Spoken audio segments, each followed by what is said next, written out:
नमस्ते दोस्तों, मैं अनुराग पांडे आपके अपने न्यूज़ चैनल अयोध्या न्यूज़ और त्वरण समाचार में आपका हार्दिक स्वागत करता हूं। आज हम बात करने वाले हैं कि गत आगामी 11 फरवरी को उत्तर प्रदेश में आरओ और एआरओ का पेपर हुआ था। उसी के उपलक्ष्य में हम बात करते हैं कि जब पेपर हुआ तो कुछ अभ्यर्थियों ने पेपर होने के बाद पेपर को लीक होने का आरोप लगाया और ये आरोप लगा कि पेपर होने से ही पहले ही पेपर आउट हो गया था। आप हमारे बगल एक वीडियो देख सकते हैं कि जिसमें गाजीपुर के एक स्कूल के बाहर एक अभ्यर्थी लगातार विरोध प्रदर्शन करते हुए ये बोल रहा था कि पेपर शुरू होने का टाइम जो है 9:30 बजे का था और हम 9:30 बजे सेंटर के बाहर खड़े हुए हैं। आप हमारे बगल में पूरा स्क्रीन पे आपको वीडियो दिखाई दे रहा होगा। आप पहले पूरा वीडियो देख लीजिए तो आगे का बताते हैं। जैसा कि आप लोगों ने हमारे बगल ये वीडियो देखा, थोड़ा सा और देख लीजिए 10 सेकंड, फिर आपको आगे दिखाते हैं। यहाँ पे आरओ का और कोई भी एग्जाम यहाँ नहीं हो रहा है। हम 9:30 बजे गेट के बाहर हैं। आप पूरा वीडियो हमारे बगल देख चुके हैं, हमारे बगल स्क्रीन पे चल रहा था, पूरा वीडियो आप देखें। और अभ्यर्थी लगातार गाजीपुर के स्कूल के बाहर एक सेंटर के बाहर खड़े होकर लगातार ये आरोप लगा रहे थे कि 9:30 बजे पेपर स्टार्ट होने का टाइम था और 9:30 बजे हम स्कूल के बाहर खड़े हुए हैं।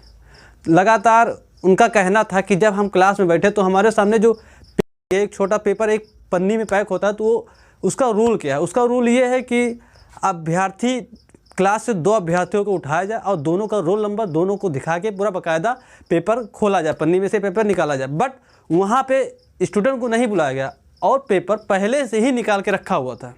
तो इसी के संदर्भ में अभ्यर्थी लगातार विरोध प्रदर्शन कर रहे हैं कि ये पेपर पहले से ही निकाला गया है। और अधिकारी का कहना है कि जब अभ्यर्थियों के विरोध प्रदर्शन के बाद हमने इस पर ध्यान दिया तो पाया समीक्षा अधिकारी सहायक समीक्षा अधिकारी की परीक्षा 2 पालियों में होती है। प्रथम पाली की परीक्षा शुरू होने से आधा घंटा पहले की इस तरीके का आक्रोश संज्ञान में आया था, जिसमें स्ट्रांग रूम में सुरक्षित रखी हुई पुस्तिकाओं के बंडल छोटे पैकेटों में कक्ष में ले जाके खोले जाने थे। एक कक्ष का बंडल वहीं स्ट्रांग रूम में खोल दिया गया था। अभ्यर्थियों के संज्ञान में आने पे उस पर आक्रोश व्यक्त कर रहे थे, जिसको वीडियोग्राफी में उनको यह आश्वस्त किया गया कि शाम को उसके बाद हिंदी का पेपर सेकंड पाली में 2:30 बजे से 3:30 बजे तक और परीक्षा में सम्मिलित हुए। और हिंदी का पेपर 2:30 बजे से स्टार्ट था, बट 12:49 से पेपर हिंदी का भी लगातार अनेक व्हाट्सएप ग्रुपों पे अनेक अभ्यर्थियों के पास पहुंच रहा था। तो अब आप लोग यही बता सकते हैं कि पेपर लीक नहीं हुआ। अगर पेपर निकला नहीं तो 12:49 पे पेपर अभ्यर्थियों के पास कैसे पहुंच गया? क्या यही आयोग की नाकामी है? और शाम को आयोग का नोटिस आया जब पेपर संपन्न हुआ तो आयोग ने जारी किया कि 10,57,000 बच्चों में 64% बच्चे उपस्थित होकर पेपर को सकुशल ढंग से संपन्न कराया गया। अगर पेपर सकुशल ढंग से संपन्न हुआ है तो आयोग ने बोला कि सकुशल ढंग से संपन्न हुआ और 64% अभ्यर्थियों ने पेपर दिया। तो ये जो लीक की खबरें वायरल हो रही, जो गाजीपुर परीक्षा केंद्र के बाहर से अभ्यर्थी की वीडियो वायरल हो रही, क्या वो वीडियो गलत है? या अनेक व्हाट्सएप ग्रुप पे जो लगातार वीडियो आ रहे हैं कि पेपर लीक हुआ है, पेपर के question same to same question जो मिल रहे हैं वो कहाँ से आए? तो आयोग ने कुछ नहीं माना। दूसरे दिन अभ्यर्थियों ने, कुछ शिक्षक ने आके अभ्यर्थियों का साथ दिया और ट्विटर कैंपेन चलाया। दूसरे दिन ट्विटर कैंपेन पे 1 लाख से ज़्यादा ट्वीट हुआ और आरओ पेपर लीक ट्रेंड हुआ ट्विटर पे। जब ट्विटर पे ट्रेंड हुआ आरओ पेपर लीक को लेकर, तब प्रशासन की थोड़ा सा नींद खुली और प्रशासन इसको यूपीएसटीएफ के द्वारा जांच करेगा। जब आप लोग पहले दिन बोले कि पेपर सकुशल ढंग से संपन्न हुआ, लगातार वीडियो वायरल हो रहा था, लगातार आप देख रहे थे, व्हाट्सएप ग्रुप पे चैट वायरल हो रहा था, तब आप लोग नहीं जाने। जब ट्विटर पे अभ्यर्थियों ने हक की आवाज़ को उठाने के लिए ट्विटर पर ट्रेंड कराएंगे तब आप लोग बनोगे। उत्तर प्रदेश के पूर्व मुख्यमंत्री अखिलेश यादव ने भी वीडियो को ट्विटर पर शेयर करते हुए, जो ट्विटर अब एक्स के नाम से हो गया, एक्स पे शेयर करते हुए तो हित में आवाज़ उठाया। तो तब भी आप लोग नहीं बोले। ट्विटर पे ट्रेंड हुआ तब आप लोग बोले कि हाँ, तब आप लोग लगे।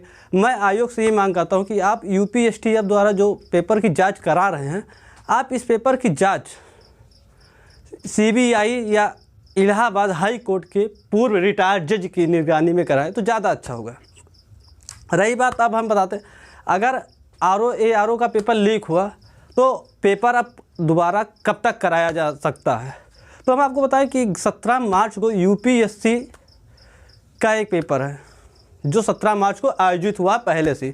तो ये मान के चलिए कि ये पेपर 17 मार्च के पहले तो संभव नहीं है होना। अगर पेपर 17 मार्च के पहले संभव नहीं है तो कब तक होगा, आप लोगों के मन में सवाल होगा। तो 17 मार्च के बाद मार्च लास्ट और अप्रैल में लोकसभा चुनाव चालू हो जाएगा। लोकसभा चुनाव समथिंग में 1 महीने 2 महीने जो भी चलेगा। लोकसभा चुनाव जब बीतेगा उसके बाद कुछ संभावना होगी कि पेपर कब तक होगा। तब तक अगर जांच फाइनल हो जाती है तो पेपर होगा, या जांच में पाया जाता है कि नहीं पेपर लीक नहीं हुआ तो पेपर नहीं होगा। और 99.9% संभावना है कि ये पेपर दोबारा होगा, फिर से होगा। तो अगर ये यूपीएससीएफ जांच कर देती है तो, और अगर ये पेपर कहीं, और अगर ये बात कहीं कोर्ट में पहुंच गई, इलाहाबाद हाई कोर्ट या सुप्रीम कोर्ट में पहुंच गई, तब पता नहीं फैसला कब तक आए। कोर्ट में जाने के बाद किसी चीज़ का फैसला कब कितने दिनों में आए, ये तो सब राम भरोसे ही है। तो आप लोग जानिए, अगर पेपर 1 साल भी लग सकता है, 2 साल भी लग सकता है, 5 महीने भी लग सकता है, 6 महीने भी लग सकता है, 4 महीने भी लग सकता है, कुछ भी लगे। तो आप लोग ये मान के चलिए कि अगर कोर्ट में नहीं भी जाता है फैसला और यूपीएससीएफ द्वारा ही इसकी जांच आ जाती है और पेपर दोबारा होता है, तो पेपर लोकसभा चुनाव के बाद ही होगा। अब आज अभी कुछ देर पहले हमारे संज्ञान में खबर आई कि जो अभ्यर्थी गाजीपुर सेंटर के बाहर खड़े होकर विरोध प्रदर्शन कर रहे थे और बोल रहे थे कि 9:30 बजे पेपर स्टार्ट होने का टाइम है, और इस टाइम हम अभी भी पेपर के बाहर 9:30 बजे खड़े और पेपर लेके लगातार प्रदर्शन कर रहे थे। आज गाजीपुर के डीएम द्वारा उनके ऊपर FIR हो गया। तो मैं ये पूछना चाहता हूँ कि क्या कोई अभ्यर्थी अपने हक में आवाज़ ना उठाए? आप लोग अभ्यर्थी के ऊपर FIR करके लगातार उनको बैठाने का प्रयास किया जा रहा है। तो आप लोग नीचे कमेंट में ज़रूर बताइएगा कि हमारी बातें आपको कैसे लगी, और अगर डीएम ने अभ्यर्थी के ऊपर FIR किया है तो क्या FIR करके सही किया है या गलत काम किया है। जय हिंद, जय भारत, धन्यवाद।